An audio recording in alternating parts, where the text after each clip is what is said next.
अशुद्धि अवस्था में महिलाओं को मोबाइल फ़ोन में भजन पाठ स्तोत्र होना उचित है या नहीं, इससे कोई दोष लगता है? देखिए, मोबाइल के भीतर जो है वह उसके भीतर डाटा है। डाटा एक प्रकार की तरंग है, वो एक अलग चीज़ है, समझ गए? अगर आप उसका श्रवण करते हैं तो बात अलग है। फिर तो ऐसे में आप कंप्यूटर का भी स्पर्श नहीं कर सकते, किसी चीज़ों का भी नहीं कर सकते।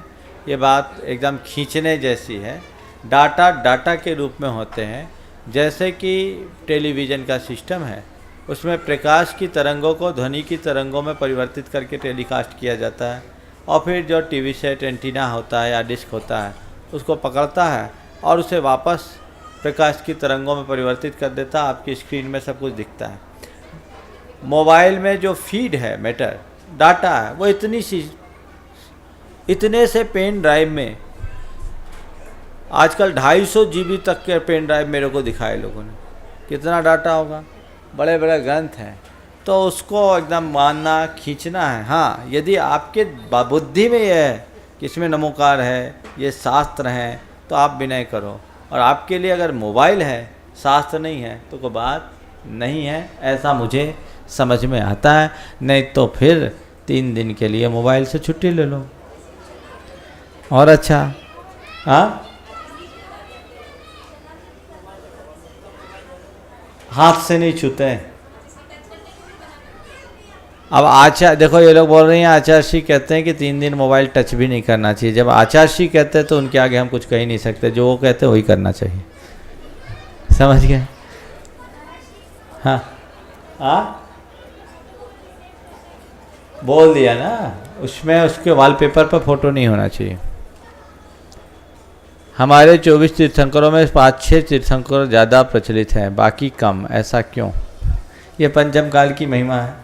सबसे ज़्यादा भारत में यदि हैं तो पारसनाथ भगवान के अनुयायी, पारसनाथ, शांतिनाथ, चंदा प्रभु, हाँ, आदिनाथ, ये बहुत है। यद्यपि तीर्थंकर तो सब समान है और सब ने एक साथ एक से घातिया कर्मों का क्षय किया, उसमें कोई कमी नहीं। 34 अतिशय सबके हुए, 5 कल्याणक सबके समान रूप से हुए, और 8 महाप्रातिहार्य भी सबके हुए। उनमें देखा जाए तो अंतरंग में कुछ नहीं, पर यह भक्तों का अनुराग विशेष है। जिनका चल गया सो चल गया, क्षोभम सम्यक दर्शन की ये विशेषता है। पर इसमें कोई फर्क नहीं पड़ने वाला। हम किसी भी भगवान को पूजें, एक भगवान में सबके नाम हैं, क्योंकि हमारे यहाँ नाम महत्वपूर्ण नहीं, गुण महत्वपूर्ण है। आदिनाथ का नाम भी महावीर है ना, महायोगी, सहस्रनाम में महावीर शब्द आता है। तो ऐसे है, तो इसमें कोई बुराई नहीं है। पूछा है, जब आपकी वाणी सुनते हैं तो लगता अमृत ही झर रहा हो। अच्छा, संग्रह करके रख लो, मरोगे नहीं। पर मैं ये पूछना चाहता हूँ कि आपने ये कला कहाँ से पाई? क्या हम भी आपकी तरह मीठी वाली पा सकते हैं? हमारे जैसे बन जाओ, आप भी पालोगे, क्या फ़र्क पड़ता है? इसमें क्या बात हो गई, है ना? आ जाओ, कोई दिक्कत नहीं है। देखिए, ये सब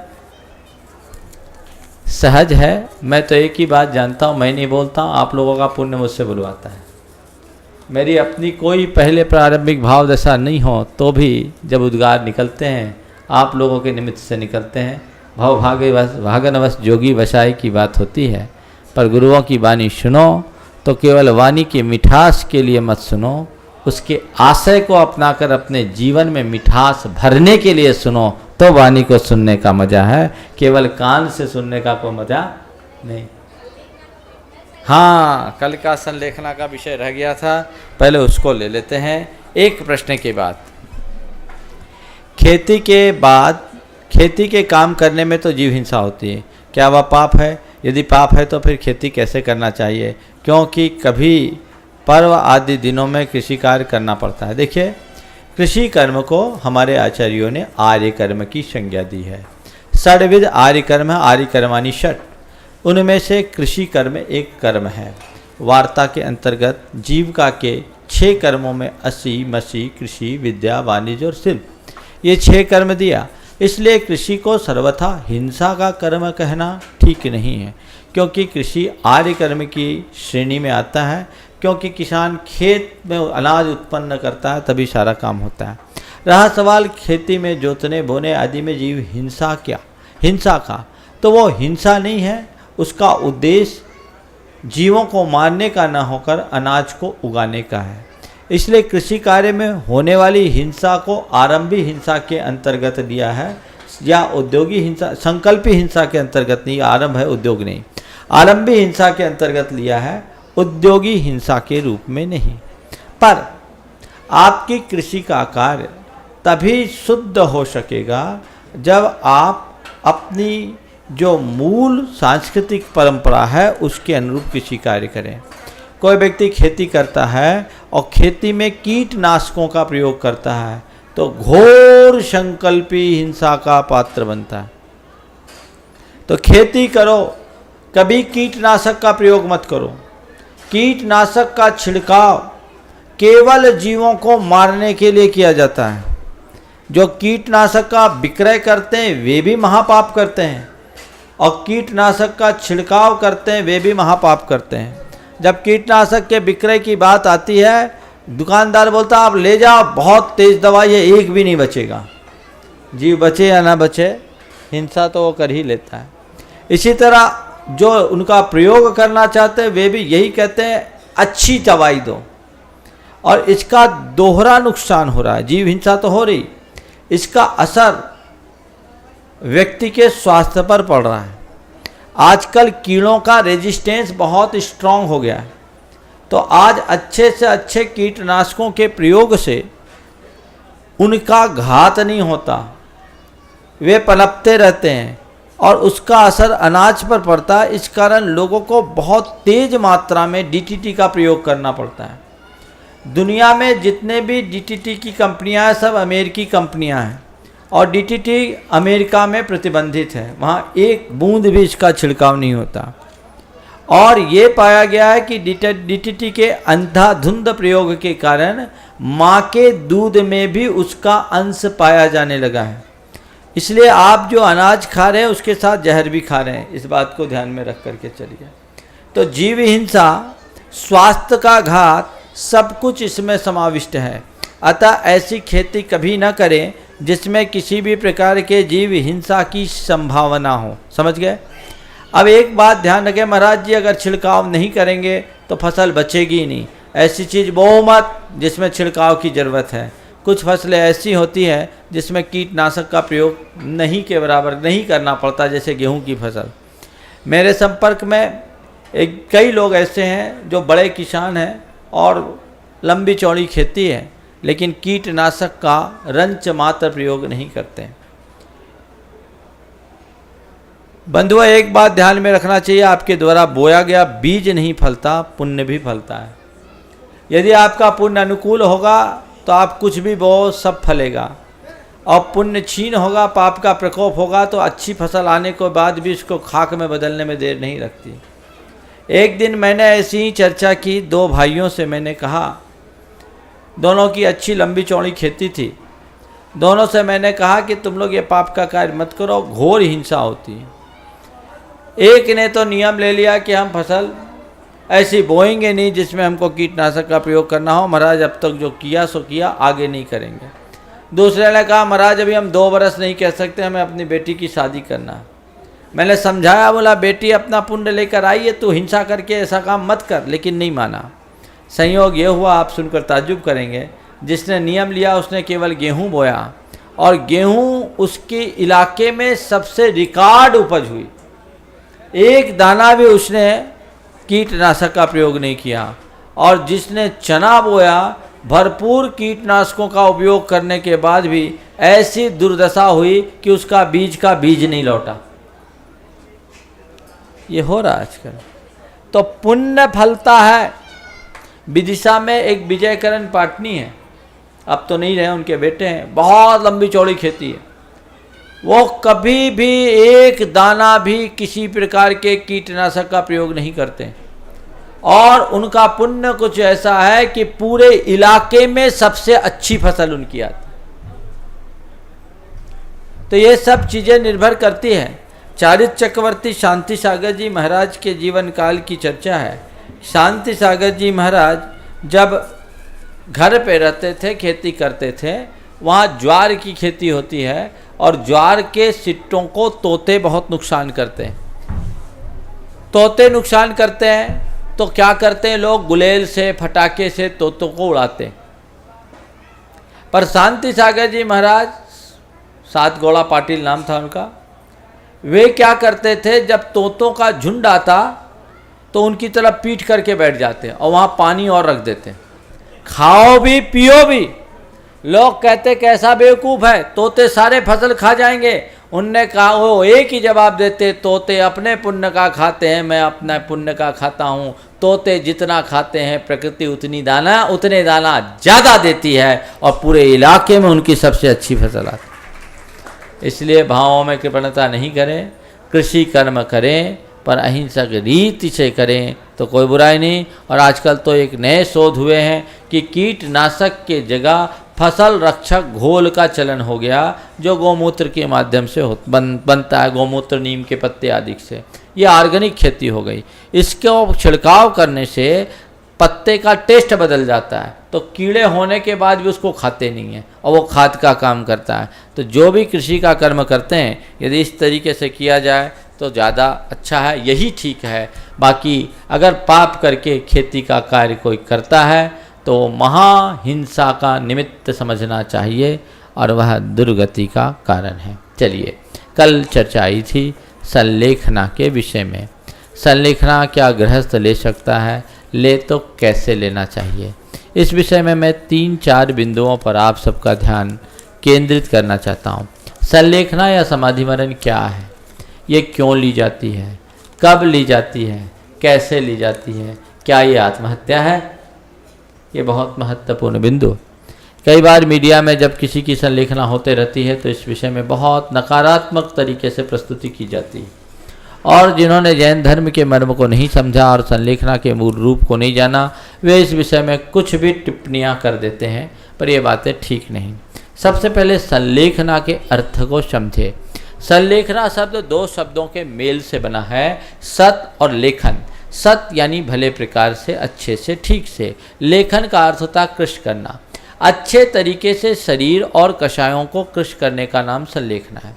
दरअसल बात यह है कि जिसने जन्म लिया उसको मरना निश्चित है। एक दिन तो मरेंगे, तो हम रो धो करके मरें या समतापूर्वक मरें। मरना दोनों स्थिति में है, तो हमारी समझदारी इसी में है कि हम रो धो करके मरने की जगह समतापूर्वक देह त्यागें और जीवन के इस परम सत्य को स्वीकार करें। इसी मूल भावना से संलेखना ली जाती है। तो संलेखना कब ली जाती है और क्यों ली जाती है? संलेखना जब कभी नहीं ली जाती। संलेखना तब ली जाती है जब हमारा अपना ही शरीर हमारे लिए भारभूत बन जाए। अत्यधिक बुढ़ापा, ऐसा भयानक रोग जिसका कोई प्रतिकार न हो, ऐसा कोई उपसर्ग जिसमें बचने की कोई संभावना न हो, या अन्य कोई अकाल, दुष्काल, प्राकृतिक आपदा, विपदा, कुल मिलाकर मरण के अनिवार्य और अपरिहार्य स्थिति निर्मित होने पर संलेखना ली जाती है कि मौत तो सामने, अब मरने के अलावा कोई उपाय नहीं है, तो अब मरने से डरना क्या, समतापूर्वक मृत्युराज का स्वागत करना। क्यों? कि मर तो रहे, शरीर छूट रहा है। शरीर छूट रहा है तो छूट जाए, लेकिन जो मेरे व्रत संयम के गुण हैं वे नष्ट न हों, वो बचे रहें, वे बने रहें। उनको बनाए रखने के लिए, उनको बचाए रखने के लिए संलेखना ली जाती है, ताकि व्यक्ति शांति और क्षमता से शरीर को छोड़ सके और अपने जीवन को आगे बढ़ा सके। लेकिन कब? जब कभी, बोलते जब कभी नहीं, तभी जब एकदम शरीर क्षीण हो जाए या मौत नज़दीक आ जाए, मृत्यु के अलावा कोई चारा ना हो। कुछ लोग संलेखना की तुलना वैदिक परंपरा में मान्य इच्छा मृत्यु से करते हैं। इच्छा मृत्यु और संलेखना दोनों एक नहीं है। इच्छा मृत्यु तो कभी भी की जा सकती है, वे जीवन की किसी भी अवस्था में इच्छा मृत्यु को स्वीकार लेते हैं। जैन धर्म ऐसी मृत्यु की मंजूरी नहीं देता। जैन धर्म कहता है नहीं, जब तक तुम्हारा जीवन ठीक तरीके से चल रहा है, अपने व्रत संयम की आराधना तुम ठीक ठीक कर रहे हो, तब तक तुम्हें संलेखना की जरूरत नहीं है। संलेखना की तैयारी तो केवल तब करना और तभी करना जब शरीर एकदम काम करना बंद करने लगे, लाचारी हो जाए, मरण के अलावा और कोई उपाय न दिखे, तब संलेखना की तैयारी की जाती है। इसलिए इच्छा मृत्यु और संलेखना दोनों एक नहीं समझना। तो इस तरीके से संलेखना ली जाती है। क्या महाराज ये आत्महत्या नहीं है? नहीं, संलेखना और आत्महत्या में जमीन आसमान का अंतर है। आत्महत्या घोर मानसिक असंतुलन और निराशा भरी स्थिति में की जाती है, जबकि संलेखना परम समता और स्थिरता पूर्वक ली जाती है।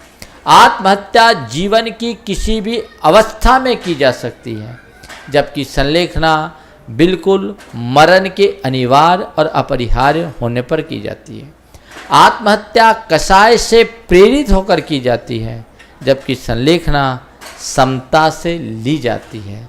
आत्महत्या में आत्महत्या करने वाले का ध्येय केवल मृत्यु से अपने जीवन को छुटाने का होता है, जबकि संलेखना धारण करने वाले का उद्देश्य आत्मा की अमरता और शरीर की नश्वरता को समझकर अपने जीवन यात्रा को सुधारने का होता है। इसलिए आत्महत्या और संलेखना दोनों को कभी एक नहीं मानना। आचार्य पूज्यपाद ने इस विषय को एक बहुत अच्छे उदाहरण के माध्यम से समझाते हुए कहा कि जैसे किसी व्यक्ति के मकान में आग लग गई हो और मकान में आग लग जाए तो क्या करेगा? कोशिश करेगा कि किसी भी तरीके से आग बुझे, लेकिन लगातार प्रयत्न करने के बाद आग यदि बुझने की जगह और बेकाबू हो जाए और पूरे घर को लीलने की स्थिति में आ जाए, तो कोई समझदार आदमी क्या करेगा? वो यही करेगा कि आग में लगी है तो लगने दो, इसमें से जो बहुमूल्य पदार्थ बचाया जा सके उसको निकाल लो। क्या ऐसे व्यक्ति को हम अपने मकान का विध्वंसक कहेंगे? कहते ही नहीं। उसका उद्देश्य विध्वंस करने का नहीं, उसका उद्देश्य बहुमूल्य चीजों को बचाने का है। इसी तरह जब शरीर एकदम मरणाभिमुख हो जाता है, उस समय शरीर का मोह छोड़ करके जो संलेखना लेते हैं, उनका उद्देश्य शरीर के विनाश का नहीं है, उनका उद्देश्य अपने व्रत संयम आदि सद्गुणों की रक्षा का है। इसलिए इसे आत्महत्या कभी समझने की जरूरत नहीं। इस संलेखना की उपयोगिता को समझ करके ही आचार्य विनोबा भावे ने अपने जीवन के अंतिम दिनों में संलेखना धारण की। और इंदिरा गांधी जो उन दिनों भारत की प्रधानमंत्री होती थी, वो उनके पास गई और उनसे कुछ दवा लेने का अनुरोध की, तो उनने एक ही बात कही कि अब मेरे और मेरे परमात्मा के बीच न दवा की ज़रूरत है न दबाव की ज़रूरत है। मैं अपने में दृढ़ हूँ, मैं जैसा कर रहा हूँ वैसा ही करूँगा। तो ये संलेखना है। संलेखना का उद्देश्य दूसरा है, इसे आत्महत्या की संज्ञा कभी नहीं दी जा सकती। अब रहा सवाल संलेखना कैसे ले? क्या एक बार में सब खाना पीना छोड़ दिया जाता है? नहीं, संलेखना का एक सिस्टम है और बड़ा वैज्ञानिक और प्राकृतिक। जब किसी को संलेखना लेना हो तो संलेखना लेने के लिए बहुत पहले से तैयारियां करनी चाहिए। अपनी भावना भाइये, आप लोग रोज पूजा में भगवान से प्रार्थना करते हैं, मरण समाधि सुदुर्लभ, कर्मों का क्षय हो सदा सौख्यकारी, बोलते हो ना? मरण समाधि, समाधि मरण हो, ऐसी प्रार्थना करते हो। तो क्या करो? ये तो तय है अमर होकर के कोई आया नहीं। तो एक अवस्था में पहुंचते ही अपनी आंतरिक तैयारियां शुरू कर दो। 50 की उम्र पार करते ही धीरे धीरे धीरे निर्वृत्ति की ओर अपने आप को मोड़ना शुरू करो। अपनी आसक्ति को और असंयम को दोनों को नियंत्रित करना शुरू करो।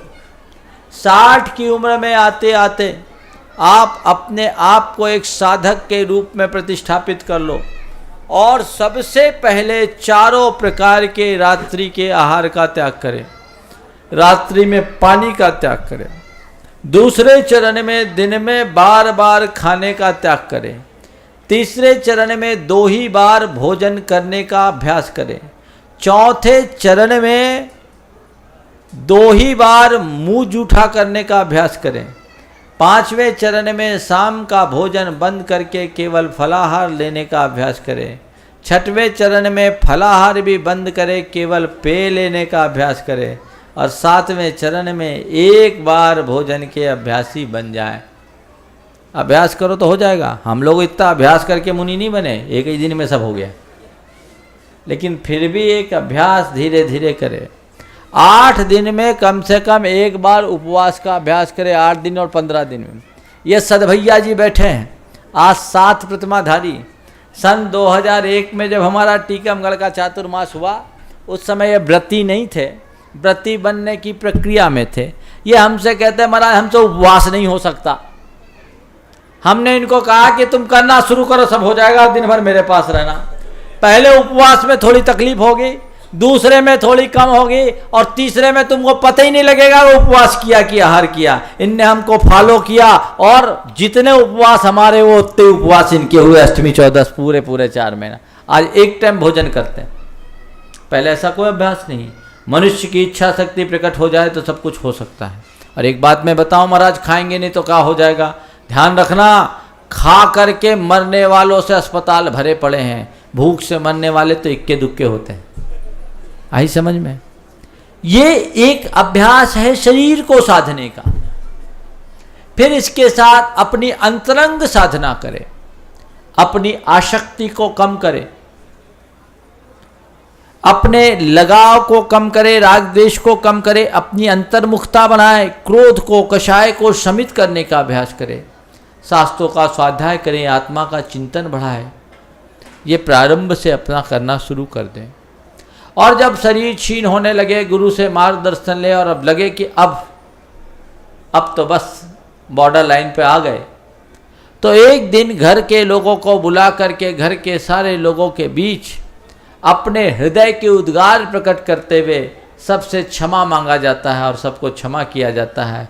सबको बोला जाता है कि भाई मैंने अभी तक घर गृहस्थी के कार्यों का संचालन करते हुए तुम लोगों को अनेक प्रकार के निर्देश दिए। मेरे निर्देश तुम्हें कभी अनुकूल लगे, कभी प्रतिकूल लगे। हो सकता है मैंने अपने आदेश देने के क्रम में तुम लोगों की भावनाओं को अनदेखा किया हो, इससे तुम लोगों को तकलीफ़ें हुई हो, अथवा हमने जानबूझ करके कोई ऐसी बातें कर दी हो जिससे तुम लोगों को आघात पहुंचा हो। तो इस समय मैं खुले हृदय से तुम सभी से क्षमा मांगता हूँ, मुझे क्षमा करो। अब मैं अपनी आत्मा का सुधार करना चाहता हूँ और मुझे आगे जाने की अनुमति प्रदान करो। और तुम लोगों ने मेरे प्रति यदि कुछ भी किया है तो अब मेरे मन में उसका कोई विकल्प नहीं, मैं सबको क्षमा करता हूँ। तो परिवार परिजन से क्षमा मांगकर, क्षमा करके फिर गुरु चरणों में आते हैं। गुरु चरणों में आने के बाद क्या करते हैं? एक साथ छोड़ देते हैं? बोले नहीं, गुरु उसकी स्थिति को देखते हैं और खाने पीने को बहुत क्रम से छुड़ाते हैं। जैसे किसी व्यक्ति की संलेखना है तो उसकी महीनों उस प्रक्रिया चलती है। जैसे शुरुआत है, किसी की 3 रोटी की खुराक है तो उसको धीरे धीरे कम करते करते, एक एक और कम करते करते करते करते 1 रोटी पे लाते हैं। फिर धीरे धीरे रोटी बंद करके दलिया जैसे पदार्थों पर रखते हैं। फिर दलिया जैसे पदार्थ पर रखने के बाद दलिया वगैरह को कम करते जाते हैं, पेय पदार्थ बढ़ाते जाते हैं। फिर एक अवस्था में पहुंचने के बाद दलिया टोटल बंद, केवल पेय। फिर पेय में भी धीरे धीरे छाछ, मुनक्के का पानी, लौकी का पानी, व्यक्ति की सेहत के अनुरूप जो कुछ दिया जाता है उसको कम करके शुद्ध जल की मात्रा बढ़ाते हैं। धीरे धीरे धीरे धीरे सब बंद करके केवल जल रखते हैं। बीच बीच में शक्ति के अनुरूप सामने वाले से उपवास भी कराते हैं। ऐसी स्थिति में उसके शरीर का जो विकार होता है सब नष्ट हो जाता है, सारी विकृतियां, अशुद्धियां सब दूर हो जाती है। कई ऐसे लोग भी आए जो कैंसर के शिकार रहे, उनकी बहुत अच्छी संलेखना संघ में हुई। डॉक्टरों ने जिनको जवाब दे दिया, 5-5, 7-7 ननिया लगवा करके जो आया वो गुरु चरणों में बैठे तो उनकी बहुत अच्छी संलेखना हो गई, कुछ कमी नहीं होती।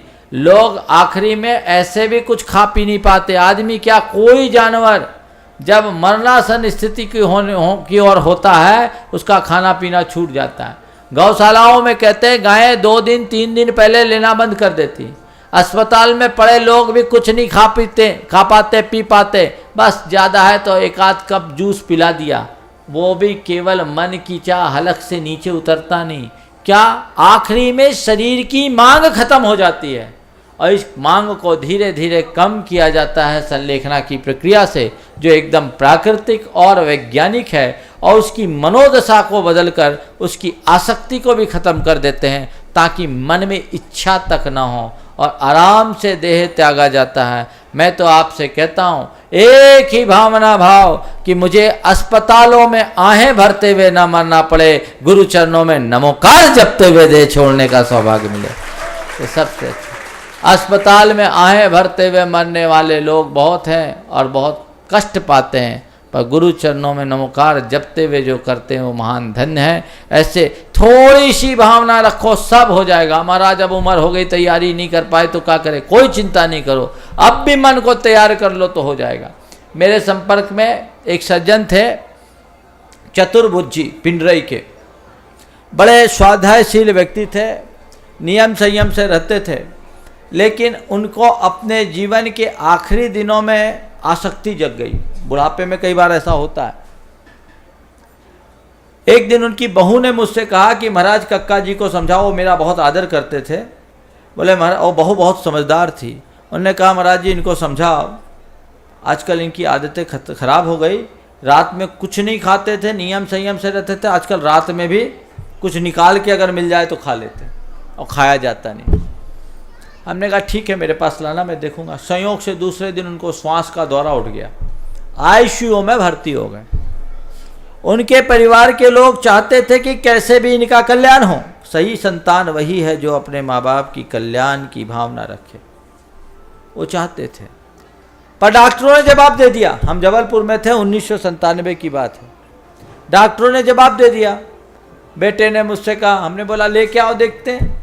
जब लेकर आए, सामायिक के बाद का मैंने समय दिया, 1 बजे वो ठीक लेकर के आए मेरे पास। मैंने बात किया, पूछूं खेत की, जवाब खलिहान का मिले।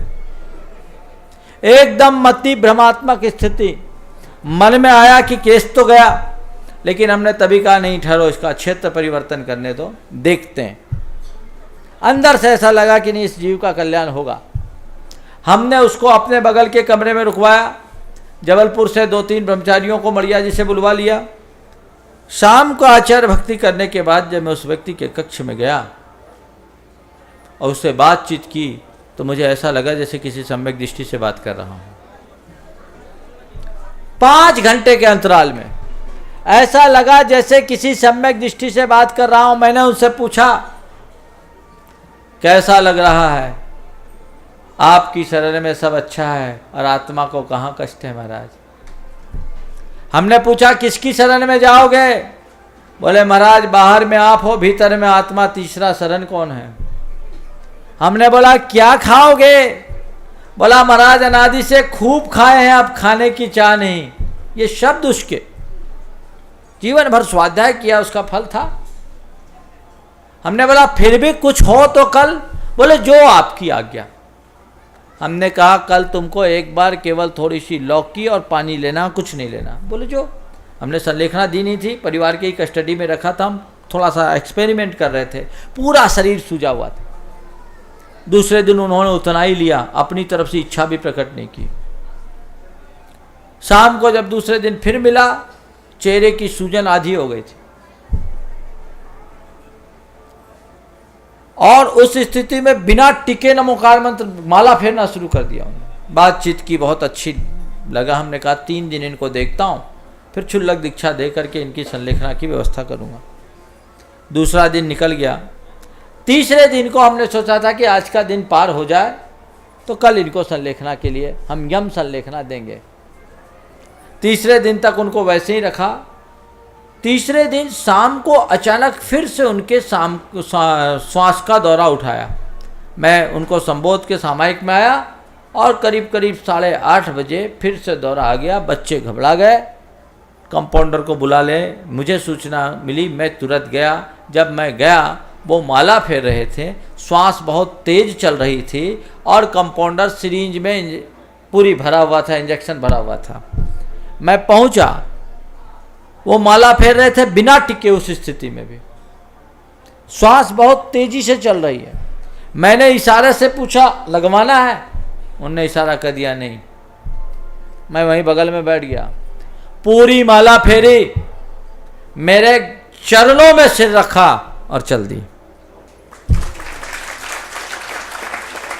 पुण्य जग गया। उस जीव ने जीवन भर दान किया था, साधुओं की सेवा की थी, भगवान की पूजा की, स्वाध्याय किया, उसका फल उसे मिल गया। थोड़ा और पुण्य होता तो विधिवत उनकी संलेखना हो जाती, लेकिन ये सुमरण तो हुआ। घबराइए मत, ये मत सोचिए कि समाधि में जाएंगे तो बहुत कठिनाई होगी। कोई कठिनाई नहीं। अस्पताल में कठिनाई है, 25 जगह छेदा कर देते हैं, छेदन भेदन होता है पूरा शरीर का, दुर्दशा हो जाती है। लेकिन ऐसे गुरु चरणों में आओगे तो क्या कहें। 1993 की बात, संघ रामटेक में था। छिंदवाड़ा के एक सज्जन थे, नाम मैं भूल रहा हूँ। नागपुर के डॉक्टरों ने उनको जवाब दे दिया। उनकी एक ही इच्छा थी कि हमें आचार्य महाराज के दर्शन करा दो। डॉक्टरों ने कहा था ये 4-5 दिन के मेहमान हैं। वो ले आए रामटेक नागपुर से, आचार्य महाराज के दर्शन किए। उनके शरीर में 7 नलियां लगी हुई थी।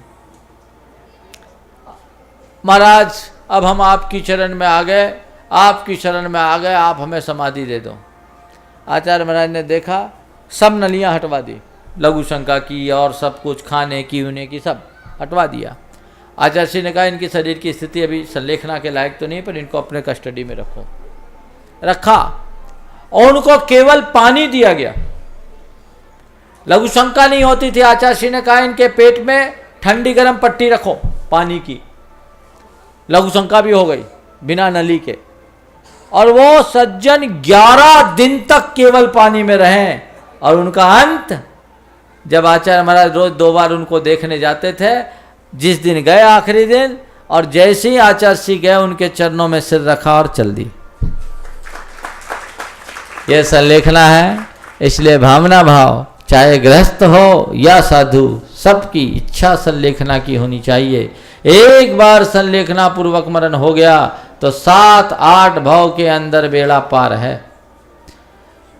अगर अच्छे से संलेखना हो गई तो 3 भाव में टिकट कटना पक्की, और यदि ज़्यादा से ज़्यादा लगे तो 7-8 भाव, इससे ज़्यादा नहीं। इसलिए संसार से भीति है, भाव पार उतरना चाहते हो तो इसी तरीके से अपने आप को चलाने की कोशिश करें, संलेखना धारण करें, निश्चित वह जीवन की एक बड़ी उपलब्धि होगी। मैं समझता हूँ सार संक्षेप में संलेखना के विषय में जो योग्य बातें हैं वो आप सबको समझ में आ गई होगी। जिनको डिटेल में जानना है वो ग्रंथों से पढ़ सकते हैं। ऐसे जैन धर्म और दर्शन में संलेखना का एक पूरा पाठ है, संक्षेप में आप उसमें उसे पूरा पढ़ सकते हैं और उसे समझ भी सकते हैं।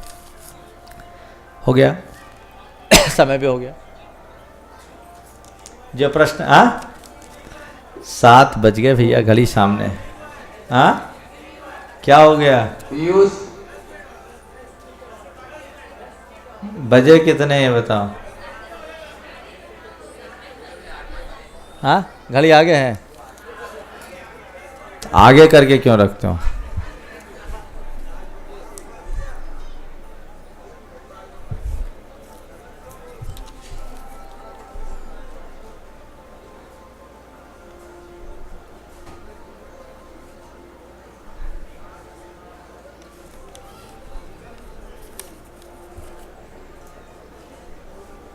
मृत्यु के अवधि में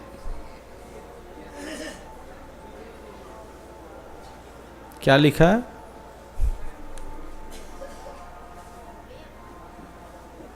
नाकपल बढ़ाया जाता है, क्या कर रहे? क्या लिखा है?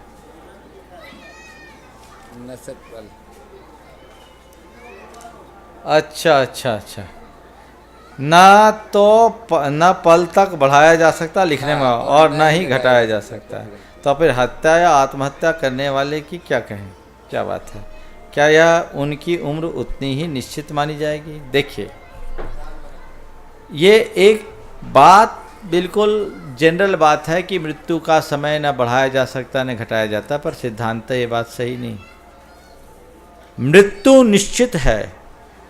संसार में एक ही चीज़ है जो एकदम निश्चित है और एक ही चीज़ है जो एकदम अनिश्चित है। मैं दोहरा रहा हूँ, संसार में एक ही चीज़ है जो एकदम निश्चित है और एक ही चीज़ है जो एकदम अनिश्चित है, वह है मृत्यु। मृत्यु होगी ये निश्चित है, पर कब होगी एकदम अनिश्चित है। अब महाराज जब जिसकी मृत्यु होनी तभी होगी, नहीं। आगम कहता है जन्म लेने के बाद हर जीव अपनी आयु लेकर आता है, लेकिन अपनी आयु का उपभोग वो समय पर भी कर सकता है और असमय में भी कर सकता है। असमय में होने वाली आयु के घात को अकाल मृत्यु कहते हैं। इसके लिए आगम में एक शब्द आया कदली घात। कदली घात का मतलब क्या हुआ? जैसे केले का पेड़ होता है, एक बार फल देने के बाद उसमें दोबारा फल नहीं आता और उसके तुरंत बाद उसके दूसरे बगल में एक दूसरा अंकुर हो जाता है। तो किसान नए अंकुर को पर्याप्त रस मिले इस भाव से पुराने पेड़ को, हरे भरे पेड़ को काट डालता है। तो केले की पेड़ की तरह जिसका हरा भरा जीवन असमय में नष्ट हो जाए, उस मौत का नाम कदली घात या अकाल मरण है। अगर कोई व्यक्ति 60 वर्ष की आयु लेकर आया है तो कोई जरूरी नहीं कि वो 60 वर्ष तक ही जिंदा रहे। वो 60 वर्ष की आयु को कभी भी भोग सकता है। जैसे आपने पेट्रोमैक्स में तेल भरा, 2 लीटर तेल भरा, 6 घंटा जलेगा। कब? जब बर्नर ठीक ढंग से काम करेगा तब। ठीक ढंग से अगर बर्नर काम करता रहे तो वो 6 घंटा जला, लेकिन बर्नर लीक करने लगे तो जल्दी भी जल सकता है और टैंक बस्ट हो जाए तो 6 सेकंड में भी जल सकता है। तेल जलेगा। इसी तरह हमारी आयु है। आयु जब तक है तब तक हम जिंदा रहेंगे और आयु के नष्ट होने के बाद ही मृत्यु होती है। पर हमारी आयु समय में भी खप सकती है, असमय में भी खप सकती है। इसको अकाल मरण कहते हैं। वैदिक मान्यता और जैन मान्यता में एक अंतर है, इसे भी समझ लेना चाहिए। वैदिक मान्यता के अनुसार किसी का अकाल मरण होता है तो वो अपनी शेष आयु प्रेत योनि में खपाता है। जैसे कोई 60 साल की उम्र वाला व्यक्ति 40 साल में मर गया तो 20 साल तक प्रेत योनि में भटकेगा, ऐसी वैदिक मान्यता है। जबकि जैन मान्यता ये कहती है कि नहीं, अगर उसकी आयु बची तो मर ही नहीं सकता। वो 60 साल की आयु वाला 6 वर्ष में भी मर सकता है, 6 मिनट में भी मर सकता है, 6 सेकेंड में भी मर सकता है। अपनी आयु को कम समय में भी खपाया जा सकता है। इसी का नाम अकाल मरण है। इसलिए इसे आत्महत्या और हत्या बालने वाली बात जो है, इसे एकांगी नहीं करे। फिर महाराज कई बार तो कहा जाता है भैया यही होनहार थी, तो एक भावना है। जैन धर्म अनेकांत को लेकर के चलता है कि अघट घट जाए, मन अशांत हो जाए तो सोचो भैया यही होनी थी, यही होनहार था। चित्त के समाधान की भावना है, सिद्धांत नहीं। नहीं तो तुम सोचो जब मुझे मरना होगा तभी मरेंगे, गाड़ी चलाओ आंख मूंद करके चले जाओ, होगा? गलत होगा ना। तो एकांत मत पकड़ो, एकांत का बड़ा बुरा प्रभाव पड़ता है। एक बार ऐसा हुआ, एक ब्रह्मवादी था, उसका ब्रह्म पर अटूट विश्वास था, सबको ब्रह्ममय मानता था। सामने से एक पागल हाथी आ रहा था, महावत चिल्लाया, भाग हाथी पागल है, मार डालेगा। सर्वमिदं ब्रह्ममयम, सब ब्रह्म रूप है, ब्रह्म रूप हो काहे को हटे। हाथी आया, सूंड में लपेटा, उठा के फेंक दिया, हाथ पांव टूट गए, कराहता रहा। उसने कहा मैंने तो सोचा था ब्रह्ममय है, पर हाथी ने मुझे फेंक दिया, अब मैं क्या करूं? तो एक विवेकी व्यक्ति ने कहा, अरे मूर्ख, तुझे हाथी का ब्रह्म दिख रहा था, महावत का ब्रह्म नहीं दिखा जो तुझे निषेध कर रहा था कि हट जा। हाथी के ब्रह्म के साथ यदि महावत का ब्रह्म देख लिया होता तो तेरी ये दुर्दशा नहीं होती। समझ गया ना? इसलिए ऐसा एकांत नहीं समझना।